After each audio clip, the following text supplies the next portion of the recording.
نصیب ہوا۔ اللہ تعالیٰ نے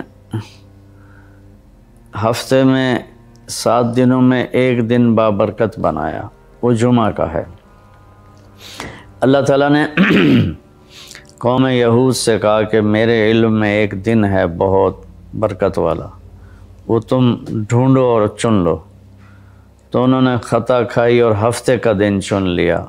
ہفتے کو یہودی عبادت کرتے ہیں، کام نہیں کرتے۔ پھر اللہ تعالیٰ نے عیسیٰ علیہ السلام کی قوم سے کہا کہ ایک دن میرے بارگاہ میں بہت بابرکت ہے، دعائیں قبول ہوتی ہیں، اسے تم ڈھونڈو۔ ان پہ چھوڑا تو انہوں نے اتوار چن لیا۔ لیکن جب ہماری باری آئی تو اللہ نے ہمیں نہیں کہا کہ ڈھونڈو۔ اللہ نے اپنے محبوب کی محبت میں جناب رسول اللہ صلی اللہ تعالیٰ علیہ وسلم کی طفیل اللہ تعالیٰ نے ہمیں خود بتا دیا کہ وہ جمعہ کی رات ہے اور جمعہ کا دن ہے۔ یہ سب سے بہترین دن ہے جمعہ کا، اور پورے سال کے لحاظ سے جمعہ کی رات سب سے بہترین رات ہے۔ خصوصی طور پر پھر شب قدر سب سے اعلیٰ ہو جاتی ہے، لیلۃ القدر سب سے اعلیٰ ہو جاتی ہے۔ تو وہ 21، 23، 25، 27، 29 کی راتوں میں کوئی ایک رات ہوتی ہے، تو وہ اللہ تعالیٰ نے بہت ہی بابرکت بنائی۔ اللہ ہمیں نصیب فرمائے۔ تو جمعہ کا دن اللہ تعالیٰ نے پسند فرمایا۔ اس میں ایک گھڑی دعا کی قبولیت کی ہے، وہ چھپی ہوئی ہے۔ اس گھڑی میں جس خوش نصیب کو ہاتھ اٹھانے کی دولت مل جائے، وہ دعا فوراً قبول ہوتی ہے، وہ سیدھی عرشوں پر جاتی ہے۔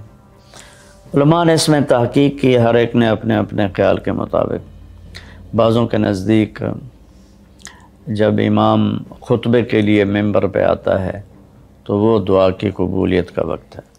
بعضوں کے نزدیک جب 2 خطبوں کے درمیان بیٹھتا ہے تو وہ وقت دعا کی قبولیت کا ہے، اور بعضوں کے نزدیک عصر سے مغرب کے درمیان کوئی بھی گھڑی اللہ کی بارگاہ میں دعا کی قبولیت کی ہوتی ہے۔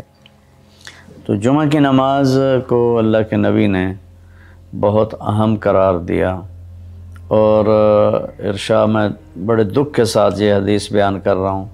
میرے نبی نے فرمایا جو 3 جمعے مسلسل چھوڑ دیتا ہے وہ میری ملت سے خارج ہو جاتا ہے، میری امت سے خارج ہو جاتا ہے۔ تو میں اپیل کروں گا ان بہن بھائیوں سے جو نماز میں سستی کرتے ہیں، کم از کم جمعہ ضرور پڑھ لیا کریں۔ عورتوں پہ جمعہ فرض نہیں ہے، مردوں پہ فرض ہے۔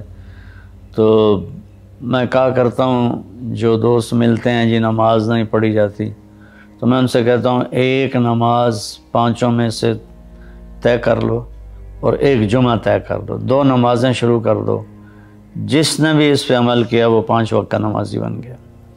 تو جمعہ کی نماز کے بعد جمعہ سے جمعہ تک کے جتنے گناہ ہوتے ہیں وہ اللہ تعالیٰ معاف فرما دیتے ہیں، اور جو جتنی جلدی جا کے بیٹھتا ہے امام کا خطبہ سننے کے لیے اس کو اتنا زیادہ اجر ملتا ہے۔ تو آج رمضان کا پہلا جمعہ ہے کہ ہم اس کا اہتمام کریں۔ رمضان المبارک میں جنگ بدر ہوئی، 17 رمضان جمعہ کا دن، اور اللہ نے قیامت کو بھی جو قائم کرنا ہے جمعہ کا دن۔ تو ہر دن اللہ کی بارگاہ میں بابرکت ہوتا ہے اگر ہم اس میں اللہ کی مان کے چل رہے ہیں، اور رمضان شریف میں خاص طور پر، اور پھر جمعہ ہو تو خاص طور پر اس میں ہم اپنے عبادت کو بڑھائیں۔ درود شریف جمعہ کے دن کا مبارک عمل ہے، کثرت سے درود شریف پڑھنا، اور 300 دفعہ جو درود شریف پڑھ لیتا ہے وہ کثرت میں شمار ہو جاتا ہے، اوپر کی کوئی حد انتہا نہیں ہے۔ ہمارے ایک رشتہ دار تھے، وہ انتقال ہو گیا، اللہ ان کو درجہ بلند کرے۔